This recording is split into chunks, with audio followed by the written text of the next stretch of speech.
Taoísmo, Bhagavad Gita y Vedanta, la convergencia de la no dualidad. Os voy a hacer una serie de vídeos, este es el primero, haciendo una pequeña introducción al taoísmo y comparándolo con el Gita, con el Bhagavad Gita. El taoísmo es una tradición religiosa, filosófica, espiritual, originada en China, que se centra básicamente en vivir en armonía con el Tao, palabra que podríamos traducirla como el camino, la vía o el orden natural del universo.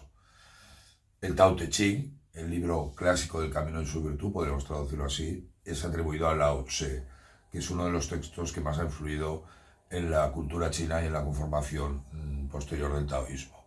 Tao, como hemos dicho, significa el camino, la vía, el principio último que ordena el universo. Pero no es un dios en el sentido que entendemos aquí.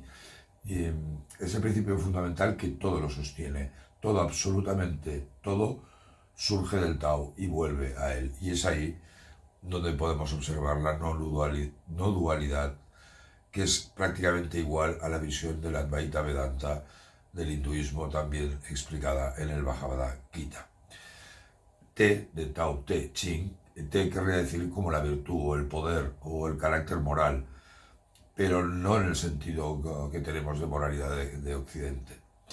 Y es la cualidad definitiva de vivir en armonía con el Tao. Es el fluir natural de cada uno de nosotros. Y el Ching al final significa clásico o libro canónico o texto de sabiduría. Sería el Shastra, hablando en términos de hinduistas, por excelencia del taoísmo. El Tao Te Ching es breve, es muy breve, está compuesto por 81 aforismos muy complejos y si lo comparamos con los 700 slokas o versos que tiene el Bhagavad Gita en sus 18 capítulos. Yo os tengo que confesar que tanto el Tao como el Gita los conocí de bien pequeño ya con mi abuelo, que ya os he comentado alguna vez que ya con 80 y pico de años estaba estudiando chino y sánscrito y siempre, de hecho aquí tengo una de las copias que tenía él, que es esta del Tao, ves que es un libro no muy extenso. Aquí tengo otro, porque estas son las características del Tao. Yo he leído, no sé, tengo varias aquí en casa, pero hay una diferencia abismal en las traducciones de uno y otro, por eso hay que leer varias para poder entenderlo muy por encima, porque es extraordinariamente complejo. Y este es un ejemplar del Bhagavad Gita, este lo he escrito yo, lo podéis ver aquí. Y contiene la traducción que hizo Gandhi, la interpretación de Gandhi del Bhagavad Gita. Luego, posteriormente, he traducido otra mucho más avanzada, basada en el Jnana Yoga. Por tanto, os tengo que decir que el camino del Tao y el camino del Gita, estoy enamorado. Y creo que son las dos únicas religiones o caminos espirituales, o incluso filosofías, que contemplan la visión no dual. El cristianismo y el islam básicamente son no duales, aunque hay partes del sufismo que puedan serlo, pero es una convergencia preciosa. Y vamos a ver yendo puntos de convergencia, por ejemplo, en la definición del Tao, que dicen que es que todo lo que pueda ser expresado con palabras no es el Tao, como veremos, es exactamente igual a que nos dan en el Advaita Vedanta. O que el Wu Wei, el principio del actuar, es muy similar, si no igual, a los principios del Karma Yoga. Bien, vamos a ver los principios claves del Tao. Ya os lo estaba comentando ahora, el Tao es indescriptible. Y al igual que el Bhagavad Gita, Brahman, en este caso Nirguna, en el Advaita Vedanta, no puede ser expresado palabras. Y el Tao nos dice, el Tao que puede ser nombrado no es el Tao eterno. Y tenemos varios versos del Gita que apuntan en esta línea. Por ejemplo, uno que contiene la esencia del Satchitananda, que es el conocimiento absoluto, existencia absoluta y felicidad absoluta, dice, y es un verso difícil de interpretar, tengo otro vídeo que se explica, pero dice, lo irreal nunca viene a la existencia y lo real nunca deja de existir. Estos dos, lo irreal y lo real, solo ha sido afirmado verdaderamente por quienes conocen la verdad. Lo irreal son todo el conjunto de nombres y formas que son finitos, y lo real es Dios, es la realidad absoluta, es Brahman. Como sabéis, en la Advaita Vedanta, Dios está dentro de todos los corazones de todos los seres. Y hay un verso que nos dice: Atman es incognoscible por los sentidos, inconcebible por la mente e inmutable.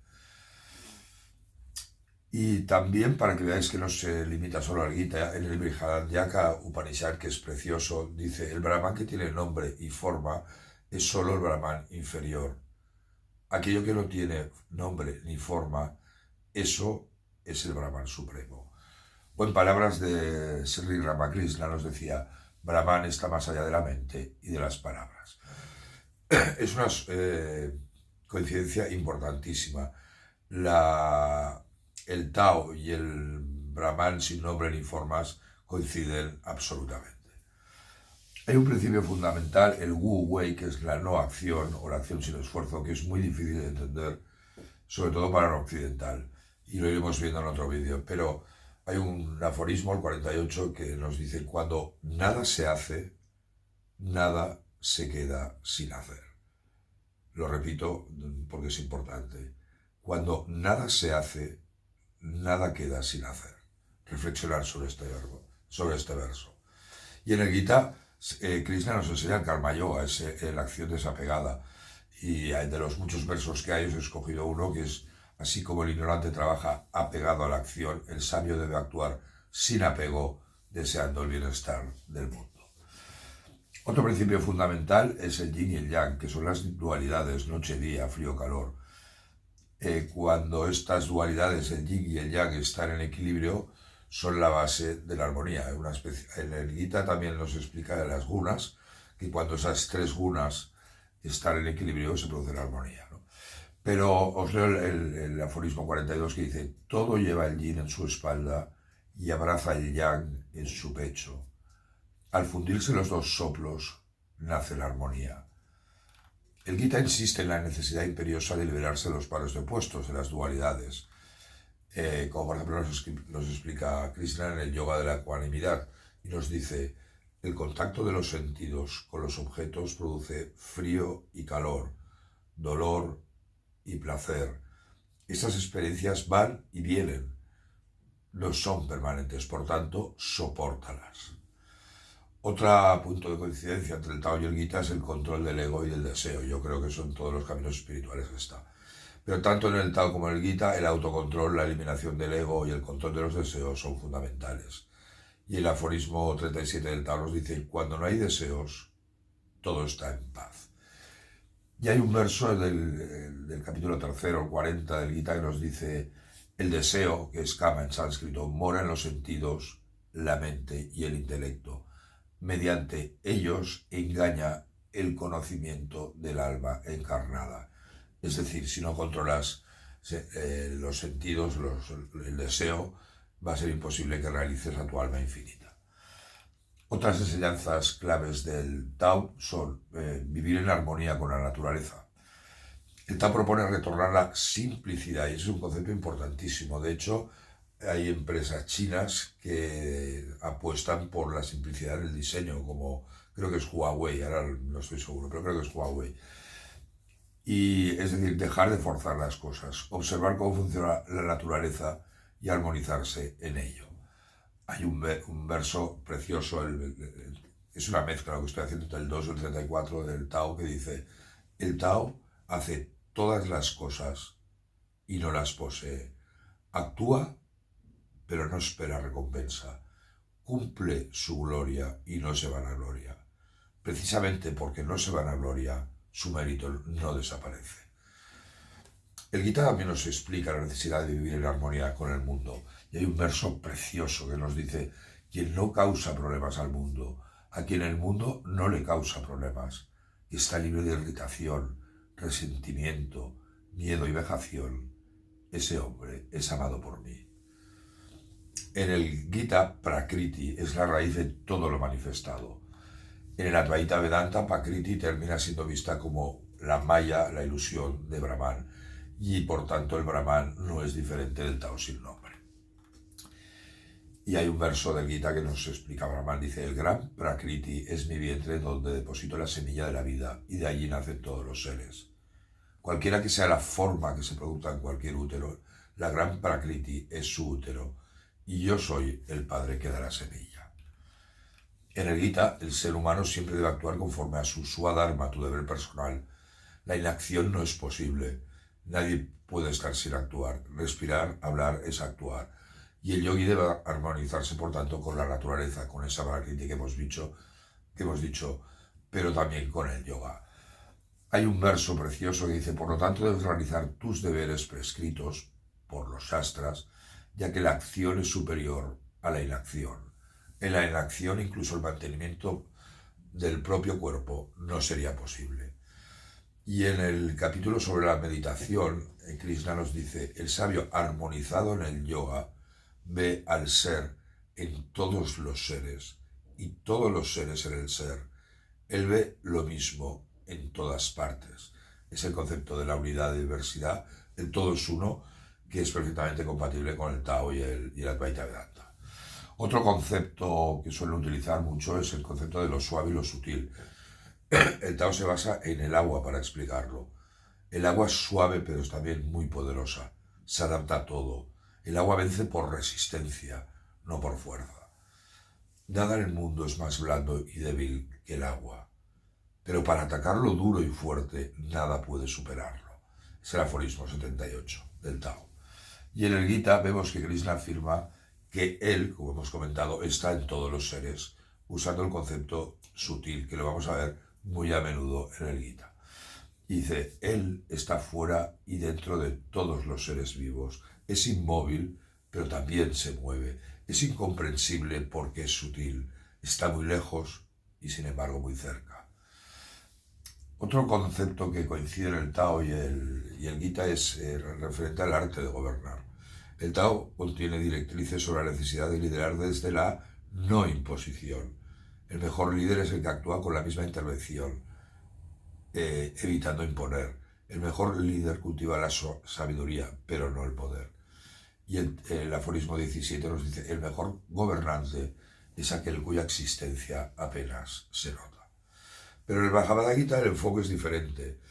Y encontramos el caso del antiguo rey Janaka, que fue un auténtico jnani karma yogi, un verdadero ejemplo de las masas.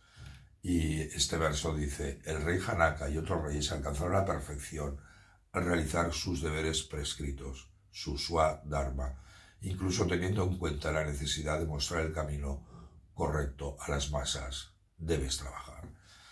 El Tao enseña que la armonía, la sabiduría y la virtud surgen cuando dejamos de luchar contra la naturaleza. Es decir, el Tao propone al ser humano vivir con sencillez, actuar con suavidad, sutilmente, no forzar el cambio, aceptar los ciclos, comprender que los pares de opuestos, las dualidades, se complementan y son la base de la armonía, y permitir que la vida fluya. En el Bhagavad Gita, Krishna nos enseña a actuar sin apego por el fruto de los resultados, conforme a nuestro deber personal, y es el famoso verso que nos dice: oh Arjuna, no cedas ante la impotencia, no te beneficia, abandona esta miserable debilidad de tu corazón, levántate y lucha. Acordaros que Arjuna se negaba a pelear en la batalla. Es precioso, pero Bob Marley siglos después lo dijo: el Get Up, Stand Up, decía: levántate y ponte en pie por tus derechos, no abandones la lucha. Hay otro punto de coincidencia, hay muchos más, pero vamos a ver algunos, si no sería muy difícil, que es cómo se define en el Tao el perfil del sabio taoísta y el Chit Prakrana del Bhagavad Gita, que son muy, muy similares. También creo que es interesante decir que hay muchos maestros contemporáneos, como Ramana Maharshi, Nisargadatta, incluso algunos maestros Zen o del Advaita Vedanta, que creen o afirman que el Wu Wei, el no actuar del taoísmo, es prácticamente idéntico al Karma Yoga, desapegado de los resultados, definido en el Gita. La entrega al Tao y la entrega a Krishna Brahman son funcionalmente la misma experiencia, si trascendemos de nombres y formas. Y el silencio del sabio taoísta y el silencio del jnani o del bhakta yogi realizado son idénticos. Resumiendo, son dos libros preciosos. Aquí tenéis una edición bastante antigua que era de mi abuelo, y el Gita. Son dos caminos de sabiduría maravillosos, milenarios, trascendentales, y son los únicos, creo yo, caminos no duales de todas las religiones que estamos considerando. Muchísimas gracias, soy Pedro Norey, experto y traductor del Bhagavad Gita y de la obra de Vivekananda. Si te ha gustado este vídeo, sobre todo compártelo para que llegue a más almas y suscríbete a mi canal o comenta lo que desees. Muchísimas gracias, namaste.